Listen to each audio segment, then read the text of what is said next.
Alhamdulillahirabbil alamin wa bihi nasta'in ala umuri dunya wa din wassalatu wassalamu ala sayyidina Muhammadin wa ala alihi wa sahbihi ajma'in amma ba'du rabbi ishrah li sadri wa yassir li amri wahlul 'uqdatam min lisani Allahumma faqihna fid din wa 'allimna ta'wil bi rahmatika ya arhamar rahimin.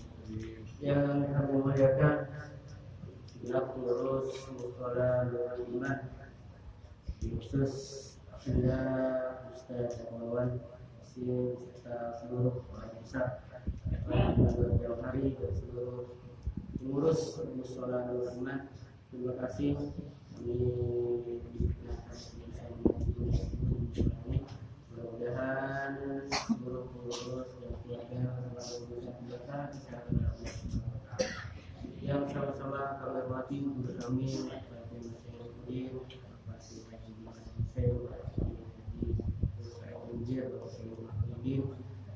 Ustaz Taufik Rahman, Hidayatullah, Ustaz Hasim, Ustaz Muda, semuanya khusus Bunda Kuliah Subuh Rasulullah Muhammad Ali, Ketua Kuliah Subuh Ustaz Abdul Munir, Ustaz Muhammad Ali, dan jemaah semuanya yang saya berikan satu khusus Pak Lurah kita, alhamdulillah dia setelah sekian lama diwakilin oleh Mundaring.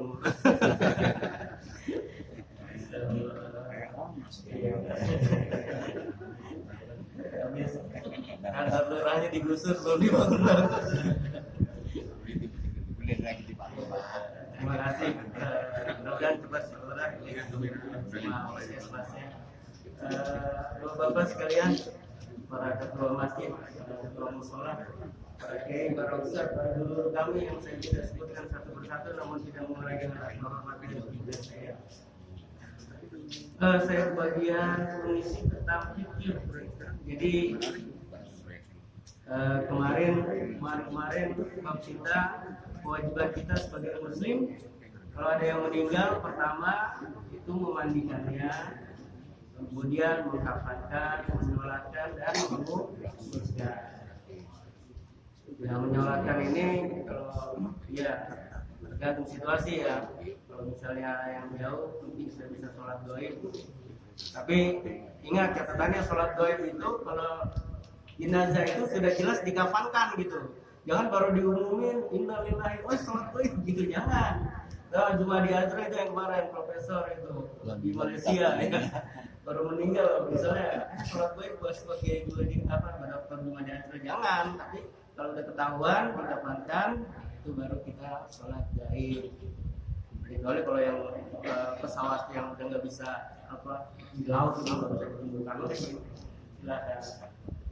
Nah, kemudian menguburkan ini ya kewajiban kita, walaupun mungkin ada yang ditumpuk dari sebagian itu nggak apa-apa. Itu Ustaz, ada yang di Sandiago Hill itu mahal pemakamannya Pak Lurah ya. Ya itu mungkin malaikatnya ada baikan dikit aja Pak, begitu. Ya begitu ya. Tetap aja ditanya. Atau kemarin di ada jenderal itu, misalnya meninggal pakai senapan, tembak dulu, dor, malaikat lari gitu aja gitu. Saya tuh 2 tahun tinggal di pinggiran TPU, tempat pemakaman umum di Pamulang, Al-Falah, Perumahan Guru. Itu sampingnya itu pemakaman itu kalau malam suka ada yang pertama-tama kaget saya. Ternyata itu ada jenderal yang meninggal di makam itu. Ya, jadi yang selanjutnya, yang kemarin terakhir di Nurul Amal itu tentang menguburkan ya, kuburan. Jadi yang dimaksud tidak membangun kuburan di atas makam itu dan kuburan itu, yang penting tengahnya itu, pusaranya itu jangan dibangun gitu, jangan diplester gitu. Karena kita suka kanan kirinya itu kan yang dibangun ya, kayak makam-makam Habib itu keramat-keramat luar batang itu. Yang penting itunya, pusaranya itu. Jadi cuma dikasih batu-batu. Ya. Jadi yang salah kalau nggak boleh ngebangun di atas ya, makam Habib itu udah dibangun gitu. Jadi yang penting tengah-tengah pusaranya itu jangan dibangun, jangan diplester gitu. Nggak boleh dibangun. Wali kota itu kan tadinya kan kuburan itu ya, Bismillahirrahmanirrahim. Yang sekarang ini tentang menangisi mayat, ini ada yang salah ada yang pemahaman yang berbeda. Kan nggak boleh nangisi mayat. Ternyata kita lihat di sini. Bismillahirrahmanirrahim. Qala wa la ba'sa fil bukai 'ala al-mayt min ghairi nawhin wa la shakki hajaybi wa la darbi al-qaddi.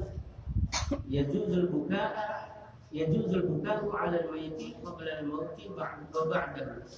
Amma qablahu qala riwayat Anas radhiyallahu anhu qala dakhalna 'ala Rasulillah sallallahu alaihi wasallam wa Ibrahim waladuhu yajudu bi nafsihi faja'alat 'ayna Rasulillah sallallahu alaihi wasallam tadribani yani tusilati atau syaitan. Wa amma ba'dahu qala rawahu Anas aidan qala syahadna dafna binti Rasulillah sallallahu alaihi wasallam wa ra'aytu 'ainayhi tadribani wa huwa jalisun 'ala qabriha. Rawahu Bukhari aidan wa fi Muslim an Abi Hurairah radhiyallahu anhu annahu alaihi salatu wasalam zara qabra ummihi fa baka wa abka min hawlihi. Syekh Busiri berkata, tidak apa-apa menangisi mayit yang tidak disertai menjerit-jerit dan tidak merobek-robek kerah baju dan tidak memukul-mukul pipi. Diperbolehkan menangisi mayit sebelum meninggal mayit dan sesudahnya. Adapun tentang menangisi mayit sebelum meninggal, karena ada riwayat Anas radhiyallahu anhu, beliau berkata, aku masuk ke rumah Rasulullah SAW yang tatkala itu putra beliau yang bernama Ibrahim sedang mengeluarkan ruhnya, maka kedua mata Rasulullah SAW mengeluarkan air mata. Jadi anaknya Rasulullah SAW aja ini, apalagi saya, mungkin karena dahsyatnya sakaratul maut. Sedang menangisi setelah meninggalnya, jadi sebelum meninggal ditangisi dan setelah meninggal ditangisi, karena ada hadis yang diriwayatkan oleh Anas, beliau mengatakan, aku menyaksikan penguburan putri Rasulullah SAW dan aku melihat kedua mata Rasulullah SAW berlinang air mata, dan ketika itu beliau duduk di atas kubur putrinya. Jadi ya berlinang air mata, itu fitrah manusia. Dalam Sahih Muslim dari Abu Hurairah SAW berziarah ke kubur ibu beliau, kemudian beliau menangis dari yang ada di sekitarnya ikut menangis. Jadi Rasulullah juga pernah, jadi sebelum meninggal menangis dan putranya, kemudian setelah meninggal dia juga pernah menangis dan bisa berziarah ke makam ibunya. Nanti yang diharapkan bagaimana?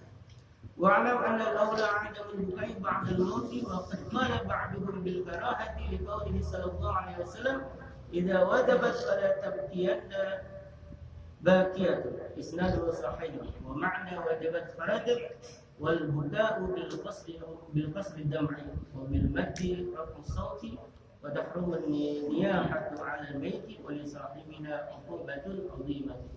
قال رسول الله صلى الله عليه وسلم النائحة إذا لم تتب يقوم يوم القيامة وعليها سربال من قطران ودرع من جرب.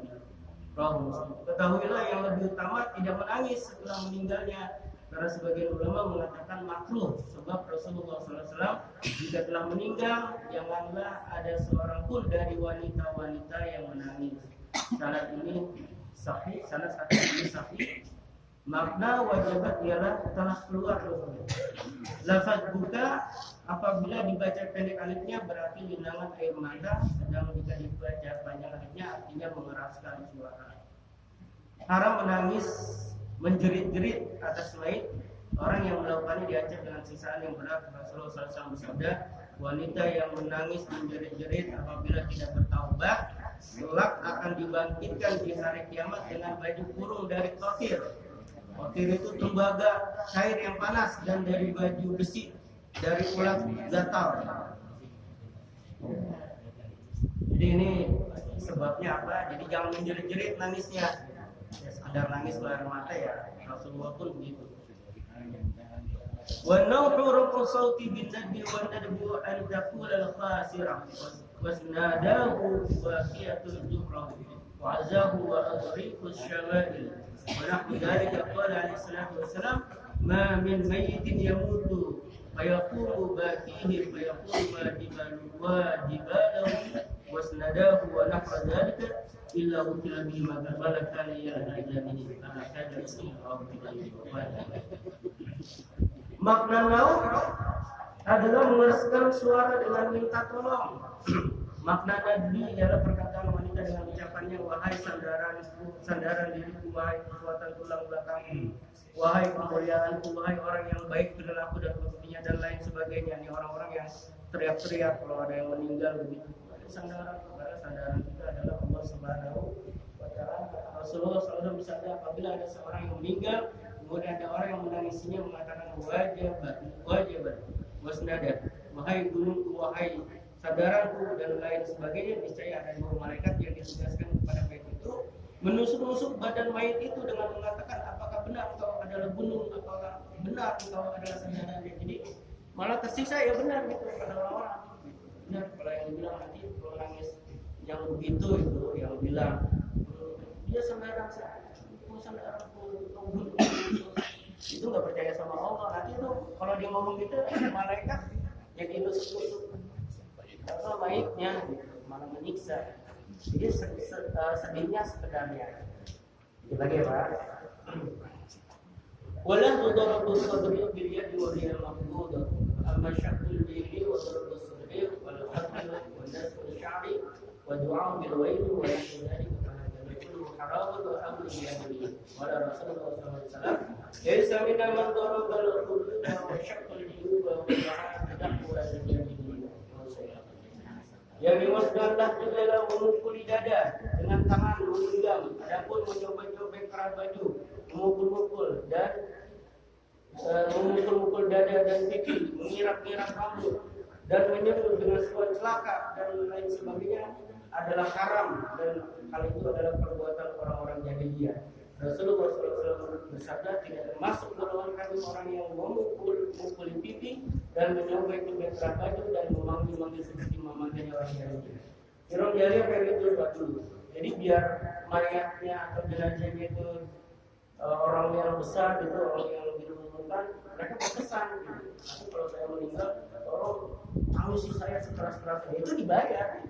Sampai sekarang juga orang-orang muslim ada yang seperti itu Pak. Medan ya. Nah itu ada yang dibayar, nanti kalau meninggal itu tahu sekeras-keras biar ini dinajeni orang baik, orang diperlukan, orang. Nah itu nggak boleh gitu, robek-robek baju, robek-robek sampai apa rambutnya dikira-kira begitu, jangan. Nah, itu orang-orang jahiliyah gitu ya. Jadi itu mereka dibayar supaya kayaknya yang meninggal itu orang yang terkenal lah, orang besar. Wa bi sahihi bari Rasulullah Rasulullah sallallahu alaihi wasallam min salihati wal hadithati wal syafati sauti 'inda musibah. Dalam kitab Sahih Bukhari dan Sahih Muslim disebutkan Rasulullah SAW bebas, tidak bertanggung jawab atas wanita yang menangis menjerit-jerit, wanita yang mencukur rambutnya dan wanita yang merobek kerak bajunya. Yang dimaksud dengan salak ialah mengeraskan suara ketika mendapatkan musibah.